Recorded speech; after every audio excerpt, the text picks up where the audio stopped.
Sri Kuberan TV நேயர்களுக்கு astro KS ஐயங்காரின் பணிவான நமஸ்காரங்கள். விஸ்வாவசு வருஷம் கார்த்திகை மாதம் மாத பலன் 17-11-2025 15-12-2025 வரலும் உண்டான காலகட்டத்தை விஸ்வாவசு வருஷம் கார்த்திகை மாதம்னு சொல்கிறோம். வருஷ கிரகங்கள்னு சொல்லக்கூடிய சனியும் குருவும் கூட மாற்றங்கள் இருக்குது. சனி பகவான் வக்கர நிவர்த்தியாளர். 17-11-2025 வாக்கிய பஞ்சாங்கம் பிரகாரம் சனி வக்கர நிவர்த்தியாளர். அதனால் அதற்குண்டான தனியாக பலன்கள் போட்டிருக்கேன் பாருங்கள்.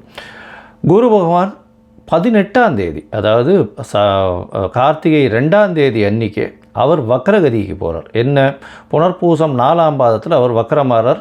கடக ராசியிலேயே உச்சம் பெற்ற குரு பகவான் வக்கரம் அடைகிறார். இவ்வளோ நாள் அதிச்சாரத்தில் இருந்து இப்போ வக்கரத்துக்கு போகிறார். 18ஆம் தேதியிலிருந்து 18-11-2025 குரு ராசிக்கு 4ஆம் இடத்துல, அதாவது காலபுருஷ தத்துவத்தின் 4வது ராசியான கர்க்கடகத்தில் இருக்கார். கேது சிம்மத்திலையும், துலாத்தில் புதன், சுக்கிரன், செவ்வாய், இந்த கிரகங்கள், சூரியனும் செவ்வாயும் விருச்சிகத்தில் இருக்குது. ராகுவும் சனியும், வக்கர நிவர்த்தியான சனியும் கும்பத்தில் இருக்குது. சுக்கிரன் ஒரு 10 நாளில், அதாவது கிட்டத்தட்ட 27-11-2025 அன்றைக்கி சுக்கிரன் துலாத்திலிருந்து விருச்சிகத்துக்கு போகிறார். அதாவது 6-12-2025 அன்றைக்கி செவ்வாய் விருச்சிகத்திலிருந்து தனுசுக்கும், புதன் துலாத்திலிருந்து விருச்சிகத்துக்கும் வரா.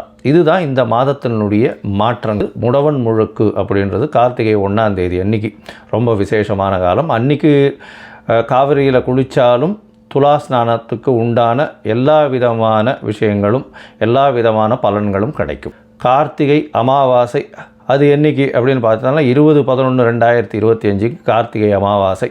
24-11-2025 அன்றைக்கி வாஸ்து கண் விழிக்கும் நாள். மிகவும் ஏற்றமான காலம். புதுசாக வீடு மன பூஜை போடுறது, அடிக்கால் இது பண்ணுறது. அதாவது 24-11-2025 அன்றைக்கி காலை 10:14 11:44 வரலும் 1.5 மணி நேரம் போஜனம் செய்யும் நேரமும் தாம்பூலம் தரிக்கும் நேரம் ரொம்பவும் ஏற்றமான நேரம். கடைசி 36 நிமிஷம், அதாவது 11:44ன்னா 11:08 11:34 வரலும் உண்டான காலகட்டத்தில் அடிக்கோல் நடுறது, அது தவிர வீட்டு வாச கால் வைக்கிறது, இந்த மாதிரியான விஷயங்கள் பண்ணுறதும், பெரிய பெரிய ப்ராஜெக்ட்ஸ் ஆரம்பிக்கிறதும் கண்டிப்பாக நிச்சயமான வெற்றியையும் ஏற்றத்தையும், தடங்கள் இல்லாமல், தங்கு தடை இல்லாமல், பைசாக்கு பிரச்சனை இல்லாமல் எல்லா விதமான ஏற்றத்துடனும் கண்டிப்பாக நடந்தேறும். ஏன்னா இந்த காலகட்டத்தில் தோஷம் எதுவும் பார்க்க தேவையில்லை. அதாவது ராகு காலமே மகண்டம், அப்புறம் சூலம் இருக்குது, அதுக்கப்புறம் நட்சத்திரம் இது ஆற்றுல இருக்க கிரகதாரிணிக்கு சந்திராஷ்டமம், இந்த மாதிரியான விஷயங்கள் எதுவுமே பார்க்க வேண்டாம். ஏன்னா வாஸ்து புருஷன் கண்முழிக்கும் நாள் அன்றைக்கி இதெல்லாம் எதுவுமே கிடையாது. அதாவது 6-2-12 அன்றைக்கி பார்த்த இடையானால் உங்களுக்கு பிரதோஷ காலம். இந்த வாட்டி கார்த்திகை மாதத்தில் வரக்கூடிய பிரதோஷம். அதுக்கப்புறம் 3-12-2025 அன்றைக்கி பரணி தீபம். அதற்கு பிறகு 4-12 அன்றைக்கி கார்த்திகை தீபம், அதை வைகானசம், அதை தவிர பாஞ்சராத்திரம்னு சொல்லக்கூடிய அவர்கள் வழிவந்த கோவில்கள் எல்லாவற்றிலுமே அந்த காலகட்டத்தில் நடக்கிறது. வைஷ்ணவாளுக்கும் அன்றைக்கே கார்த்திகை தீபமாக. கைசிகை ஏகாதசி வருது 1-12-2025. இந்த ஏகாதசிக்கு விரதம் இருப்பார்களே ஆனால் அவர்கள் எல்லா ஏகாதசிக்கும் விரதம் இருந்த பலன்களை பெறுவார்கள் அப்படின்றதும் சொல்லப்படுகிறது. வைகுண்ட ஏகாதசிக்கு முந்தின ஏகாதசி. சரி, இப்போது ஒரு ராசியாக மேஷம் முதல் மீனம் வரை இந்த விஸ்வாவசு வருஷம் கார்த்திகை மாதம் எப்படி இருக்குது அப்படின்றத. கன்னி, உத்திரம், ஹஸ்தம், சித்திரை, இந்த 3 நட்சத்திரம் 9 பாதங்களை கொண்ட ராசி. ராசியின் அதிபதி அப்படின்னு சொல்லக்கூடியவர் புதன். உங்களுடைய ராசிக்கு 2ஆம் இடத்துல இருக்கார். இந்த மாதம் பார்த்தலையானால், அதாவது விஸ்வாவசு வருஷம் கார்த்திகை மாதம் பார்த்தலைன்னா 17-11-2025 15-12-2025 வரலும் உண்டான காலகட்டம். இந்த காலகட்டத்தில் மாத கிரகங்கள்னு சொல்லக்கூடியது சூரியன், செவ்வாய், புதன் மற்றும் சுக்கிரன், இந்த 4 கிரகங்களுடைய மாற்றங்களை வச்சு தான் இந்த மாதத்தினுடைய பலன்களை சொல்லுவோம். இந்த மாதத்தில் பார்த்தடையானால் உங்களுடைய ராசிக்கு 3ஆம் இடத்துல சூரியன் இருக்கார். அதாவது முயற்சி ஸ்தானத்தில் 12ஆம் அதிபதியான சூரியன் இருக்கார். 12ஆம் அதிபதி அப்படின்னு சொல்லக்கூடியது விரயஸ்தானம்னு சொல்லக்கூடியது. விரயாதிபதி 3ஆம் இடத்துல இருக்கார். அதாவது முயற்சிகளில் சற்று பின்னடைவு இருந்தாலும் உங்களுடைய முயற்சிகள் எல்லாமே வெற்றி பெறும். என்ன சார் இப்படி சொல்கிறீங்க அப்படின்னா, 3ஆம் இடத்துல 3ஆம் அதிபதியான செவ்வாயும் இருக்கார். அது வந்து ஒரு பெரிய ஏற்றம். செவ்வாய் 3ஆம் இடத்துல இருக்கிறதன் மூலியமாக உங்களுடைய முயற்சிகள் எல்லாமே வெற்றி பெறும். இளைய சகோதரர்கள் மூலியமாக நல்ல ஒரு ஏற்றம் கிடைக்கக்கூடிய காலகட்டமாக அமைய போகிறது. தந்தையின் சொத்துக்கள் வந்து சேரக்கூடிய வாய்ப்புகள் நிச்சயமாக இருக்கும்.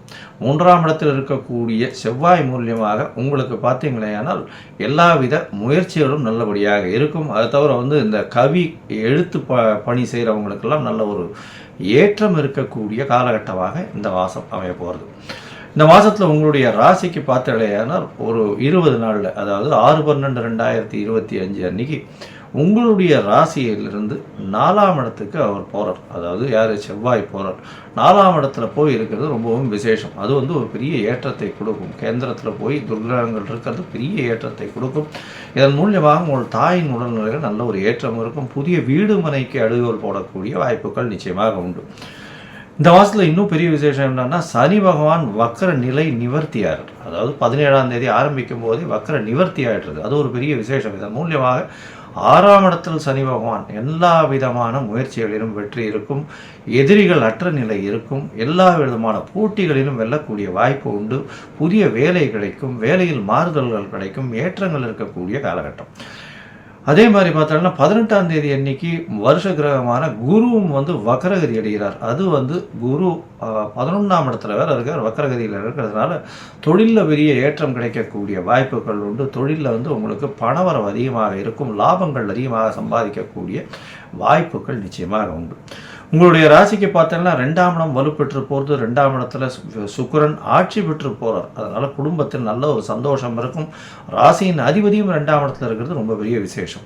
இந்த மாதத்தில் ஒரு 27ஆம் தேதி அன்னைக்கு சுக்கிரன் உங்களுடைய ராசியை விட்டு உங்களுடைய 2வது ராசியை விட்டு 3வது ராசிக்கு போகிறார். இதன் மூலியமாக பார்த்தாலேயானால் நல்ல ஒரு ஏற்றம் கிடைக்கக்கூடிய காலகட்டமாக அமைய போகிறது. எழுத்து பணியில் இருக்கிறவங்க, கலைத்துறையில் இருக்கிறவங்க, ஆர்ட் டைரக்டராக இருக்கிறவங்க, இவங்களுக்கெல்லாம் ரொம்ப பெரிய ஏற்றம். அதை தவிர கம்யூனிகேஷன் இன்ஜினியர்ஸு, எலக்ட்ரானிக் இன்ஜினியர்ஸு, அதை தவிர வந்து இந்த டிராஃப்ட்ஸ்மேன் சொல்லக்கூடியவங்க, லைப்ரரியன், புத்தகங்கள் காப்பகம் வச்சுருக்கிறவங்க, இவங்களுக்கெல்லாம் பெரிய ஏற்றம் கிடைக்கும். நோட் புக்கு அந்த மாதிரியான வியாபாரம் செய்கிறவங்களுக்கு திடீர் ஏற்றங்கள் கிடைக்கக்கூடிய காலகட்டமாக அமையும். இந்த மாதத்தில் பார்த்தோம்னா புதன் உங்களுடைய ராசிநாதனும் 3ஆம் இடத்துக்கு போகிறார். 3ஆம் இடத்துக்கு போய் அவர் வந்து பார்த்தோம்னா உங்களுக்கு ராசிக்கு 12, ராசிக்கு 2 எல்லாரும் சேர்ந்து 3ஆம் இடத்துல போய் இருக்கிறது ரொம்ப பெரிய விசேஷம். இதன் மூலியமாக பார்த்தோம்னா இளைய சகோதரர்களோட நல்ல ஒரு ஏற்றம் இருக்கக்கூடிய வாய்ப்புகள் உண்டு. குடும்பத்தில் நல்ல ஒரு சந்தோஷம் இருக்கும். வெளியூர் வெளிநாடு சுற்றுலா போயிட்டு வரக்கூடிய வாய்ப்புகள் இந்த மாதத்தில் உங்களுக்கு நிச்சயமாக இருக்கும். ஒரு ஷார்ட் ட்ரிப் எங்கேயாவது மனசாந்திக்காக சுற்றுலாவாக போயிட்டு வரக்கூடிய வாய்ப்புகள் நிச்சயமாக உண்டு. மொத்தத்தில் பார்த்தீங்கன்னா இந்த கன்னியா ராசிக்காரர்களுக்கு எடுத்தது எல்லாமே வெற்றி, எடுத்த காரியம் ஜெயம். அதை தவிர வந்து போட்டிகள் அற்ற நிலை இருக்கும். அதாவது எதிரிகள் அற்ற நிலை இருக்கும். கடன்கள் கம்மியாகக்கூடிய வாய்ப்பு, புது கடன்கள் அவங்களே வந்து கொடுக்குறேன்னு சொல்லக்கூடிய அளவுக்கு இருக்கும். புதிய வேலை கிடைக்கக்கூடிய வாய்ப்பு, வேலையில் மாறுதல்கள் ஏற்றம் இருக்கக்கூடிய வாய்ப்புகள் நிச்சயமாக உண்டு. உங்களுடைய ராசிக்கு 11ஆம் இடம் வலுப்பெற்று போகிறது. 11ஆம் இடத்துல இருக்கக்கூடிய குரு பகவான் அதீத லாபத்தை கொடுப்பார். மூத்த சகோதர சகோதரிகள் மூலியமாக நல்ல ஒரு ஏற்றம் கிடைக்கக்கூடிய காலகட்டமாக அமையும். 2வது திருமண பாக்கியம் ஏற்படக்கூடிய வாய்ப்புகள் உண்டு. அது தவிர திருமணத்திற்கு பார்த்து கொண்டிருப்பவர்களுக்கு இந்த காலகட்டத்தில் திருமண பாக்கியம் ஏற்படக்கூடிய வாய்ப்புகள் நிச்சயமாக இருக்கும். உங்களுடைய ராசிக்கு பார்த்தலையானால், ஏன்னா கார்த்திகை மாதம்ன்றதுனால திருமணத்துக்கு பார்க்கக்கூடிய வாய்ப்புகள் நிச்சயமாக உண்டு. உங்களுடைய ராசிக்கு 2ஆம் இடம் வலுப்பெற்று போகிறதுனால குடும்பத்தில் நல்ல சந்தோஷமான அமைதியான நிலைமை நிலவும். பேச்சில் நல்ல நளினம் இருக்கும். பேச்சின் மூலியமாக வெற்றி கொள்ளக்கூடிய பாக்கியங்கள் உண்டு. எழுத்து பணியில் இருக்கிறவங்களுக்கெல்லாம் பெரிய ஏற்றம் கிடைக்கக்கூடிய காலகட்டமாக அமைய போகிறது. இந்த காலகட்டத்தில் சில நாட்கள் சில புதிய முயற்சிகளை தள்ளி வைக்கிறது நல்லது அப்படின்னு சொல்கிறோம். ஏன்னா சந்திராஷ்டம காலம், 8ஆம் இடத்தில் சந்திரன் மறையும் பொழுது இந்த காலகட்டத்தை சொல்கிறோம். இந்த சந்திராஷ்டம காலம் அப்படின்னு பார்த்தோம்னா 1/12/2025 3/12/2025 வரலும் உண்டான நாட்களை வந்து சந்திராஷ்டம நாட்கள்னு சொல்கிறோம். இந்த சந்திராஷ்டம நாட்கள் புதிய முயற்சி வேண்டாம், வெளியூர் வெளிநாடு பிரயாணம் வேண்டாம்னு சொல்கிறோம். ஒரு விட பண்ண வேண்டி இருந்ததே ஆனால் சந்திரனுக்கு உண்டான எளிய பரிகாரம் அப்படின்னு சொல்லக்கூடியது பால் 1/2 டம்ளர் அருகில் இருக்கக்கூடிய விநாயகர் கோவிலில் கொடுத்துட்டு போவோம். சரி, இந்த மாதம் வந்து நீங்கள் அருகில் இருக்கக்கூடிய ஹயக்ரீவ பெருமாளை போய் சேவிச்சுட்டு வாங்க. ஹயக்ரீவன் அதாவது சரஸ்வதிக்கு குருன்னு சொல்லக்கூடியவர். அதனால் ஹயக்ரீவனை போய் சேவிச்சுட்டு வர்றது மிகப்பெரிய ஏற்றத்தையும் மாற்றத்தையும் உங்கள் வாழ்வில் கொடுக்கும். அது தவிர துளசி செடி அது வந்து தானம் கொடுங்க இந்த மாதம். துளசி செடி தானம் கொடுங்க, துளசி மாலை வாங்கி கிருஷ்ணருக்கு போடுங்க. இது ரெண்டும் பண்ணுறது மூலியமாக உங்கள் வாழ்வில் வரப்போகிற எந்த ஒரு கஷ்டங்களும் நிச்சயமாக சூரியனை கண்ட பனி போல உருகி இருக்கும் இடம் தெரியாமல் போகும். ஸ்ரீ குபேரன் டிவியை பார்த்தமைக்கு நன்றிகள். மேலும் இது போன்ற தகவல்களை தெரிந்து கொள்ள ஸ்ரீ குபேரன் டிவியை சப்ஸ்கிரைப் செய்யுங்கள். மறக்காமல் பெல் ஐக்கானை கிளிக் செய்யுங்கள்.